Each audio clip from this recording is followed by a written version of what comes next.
Sa ilalim ng pulisya sa lie detector test ang padre de pamilya na mag-anak na minasakit sa Bulacan. Ang reaksyon ni Dexter Carlos Sr. sa report ng saksing si Mariz Umali.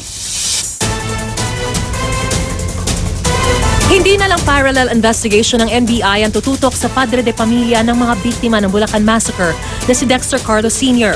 Pati sa investigasyon ng pulisya, isasama na raw siya. I gave instruction sa aking mga case investigators if we can ask Dexter for a lie detector test. Well, challenge namin siya kung papayag siya. Katunayan, hawak na ng PNP ang logbook sa pinapasukang bangko ni Carlos sa Makati. Naka-record na nag-log-in siya sa duty bilang gwardya alas 7 ng gabi ng June 26. Alas 5 ng umaga naman siya nag-log out kinabukasan. Umaga ng June 27 ang natagpuan ni Carlos na patay ang kanyang 3 anak, asawa at biyanan. We'll try to check everything. There's a big probability na kunwari nag-log-in siya and then umalis siya and then bumalik uli siya para mag-log out. Masama ang loob ni Carlos sa itinatakbo ng investigasyon. Hindi tama yung ganyang ginagawa. Pwede na sabihin nila nakasama ko sa under investigation. Pero huwag nila sabihin na isa ako sa... Kasi ako yung padre de pamilya eh.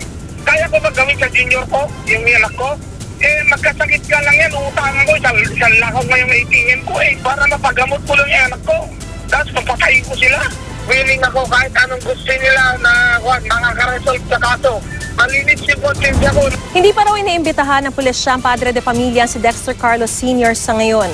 Patuloy pa raw kasi silang kumakalap ng ebidensya gaya ng CCTV sa bangkong kanyang pinagtatrabahuhan at mga testimonya mula sa kapwa empleyado. Naisin daw muna nilang bigyan si Carlos ng pagkakataon para makapagluksa pa para sa kanyang pumanaw na pamilya. Sa ngayon, pangunahing suspect pa rin si Carmelino Ibanez alias Miling kahit na binawi na niya ang pag-amin sa krimen.